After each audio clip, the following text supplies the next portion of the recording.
Hi, it's Takeyuki, and today I'm going to be talking about what inspires me in the doll hobby. And joining me here today is Yori. This is my doll Lord Kid Sona, and he is my first doll, and also one of my very favorites. I do have several other dolls, but I think that this one is probably about the most fun for me because of all the little outfits that I can make for him, which is one of the things that is very inspiring for me. I do a lot of sewing, and I've made tons of different dresses and little outfits.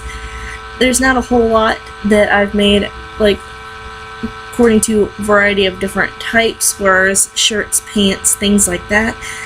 Most of it is just dresses and skirts and things like that, just because I don't have a lot of stretchy fabric.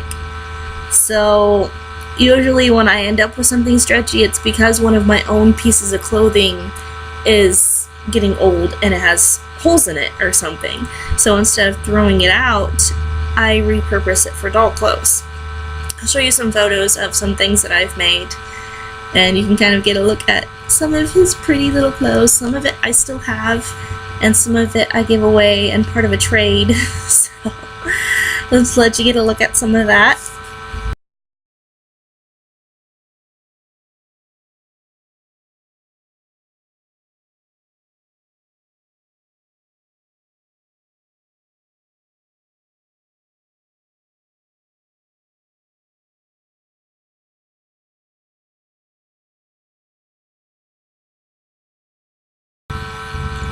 Another thing that inspires me in the doll hobby is just like face-ups and customization in general. At one point I did have a doll that was heavily damaged, and I did a lot of repair work on it, and I ended up selling it after it was done. I had a lot of fun doing all the little repairs and things like that, so that was an interesting thing, but I ended up finding out that it didn't specifically work for any of my characters.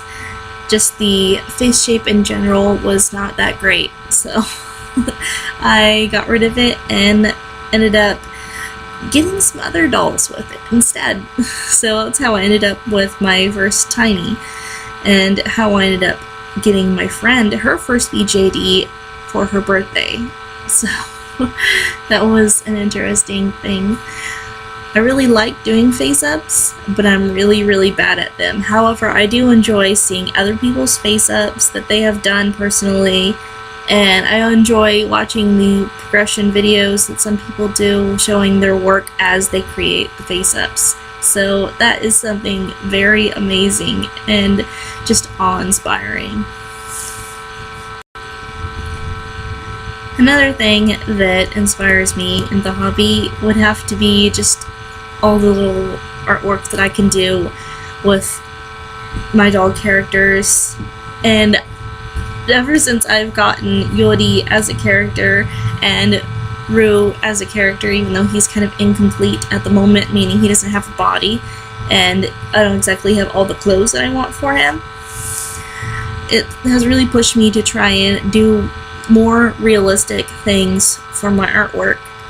I am very anime styled in the type of work that I do for art, but just having them as characters kind of pushes me to want to try better, because I look at them and this beautiful little doll face is exactly what I want for his character, but I'm not reflecting it in my artwork too well.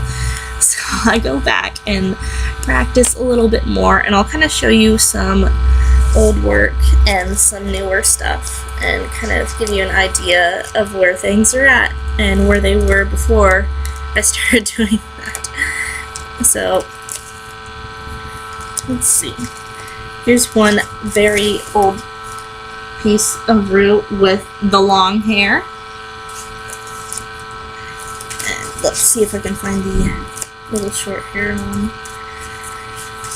And here's some short hair with a little chibi, and there's another long-haired one. So those are some of the ones that I did of Rue a long time ago, and I'll show you some old ones of Yori, and then I'll show you newer work. Of course, there's tons of other characters in this folder, so it might take me a little bit to find exactly what I'm looking for. So here's one of my old ones of Yuri. And this one's slightly newer. But you see the beautiful blue eyes and gorgeous brown hair. And of course, let's show you something a little bit newer.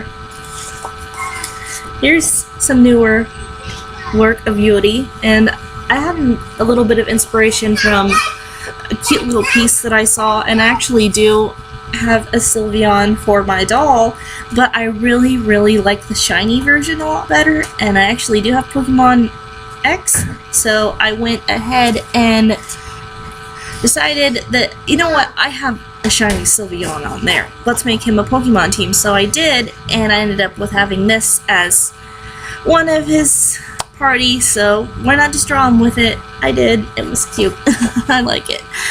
And then this one's not entirely finished, but this is a much more mature version of Rue, and still looks a little bit childish, still kind of sweet, but it's a little bit more boyish, and I've kind of got the hairstyle the way I want it a lot more, and a little bit more doll-esque looking face. So, I don't know, that's something that I really liked and enjoyed. Dolly props. All of us have them, whether we make them ourselves or we buy them from somebody. It's always amazing to see the things that people make, and it's always amazing to try and do it yourself, even if you're not super good at it. So I've tried making some Dolly props. I've made little paper books, and they are not the most amazing, but they do their job, and they are mostly just a display item.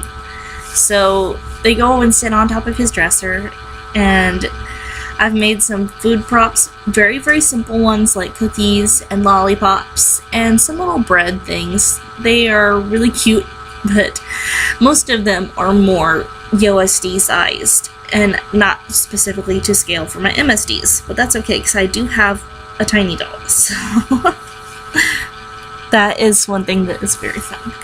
Also, there's other things that you can make, not just props, but sometimes people make wigs, which is something that kind of inspired me as well, because you create your own doll's hair, and sometimes it's really hard to find the right style and color of wig that you want for a specific character. There's two characters that I really want as a doll, but I haven't even gotten close to actually going and making those dolls because I can't, for the life of me, find the type of wig that I want. So I started learning how to make wigs.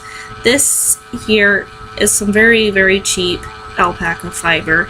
It's not the best quality alpaca fiber, but it works, it does its job, and this is a wig for my little Tiny, and it took me a little while to finish it. Nice and sturdy, and I absolutely love the color. I hand dyed this myself, and I've been working with it. I am not the most amazing person at wig making, and I actually probably would do better with some better quality fiber, but I do what I can. And I have a lot of fun with it. So I can kind of show you one of the pictures that I made while I was trying to put together the wig. And don't freak out, because the glue is completely dry. It's not hurting her one bit. And it's actually Mod Podge, so if anything got on her, a little bit of water would make it come right off. So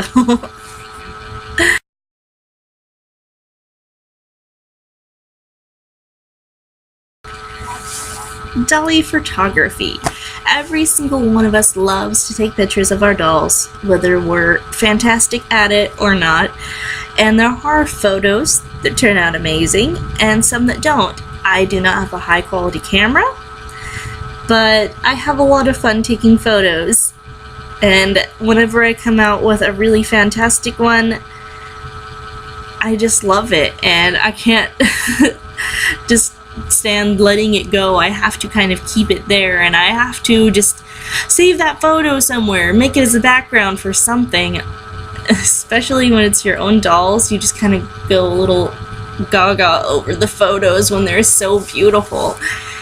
For me, it doesn't happen too often because I don't know a whole lot about photography, but when I do get those amazing photos, it's just lovely.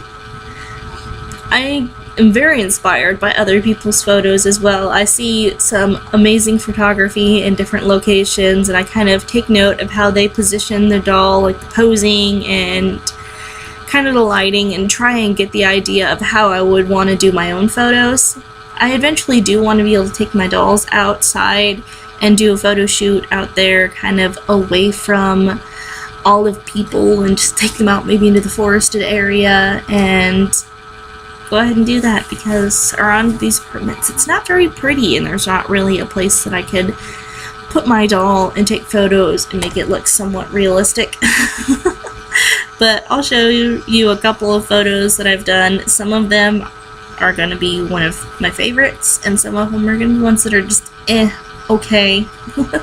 And of course you'll have seen some of my other ones when I've done the photos of clothing and such like that, and you'll realize that some of them are not so great, some of them are a little fuzzy. Yeah, I've used my phone and my own camera, which both are really horrible, and I've used my dad's, which is an okay camera.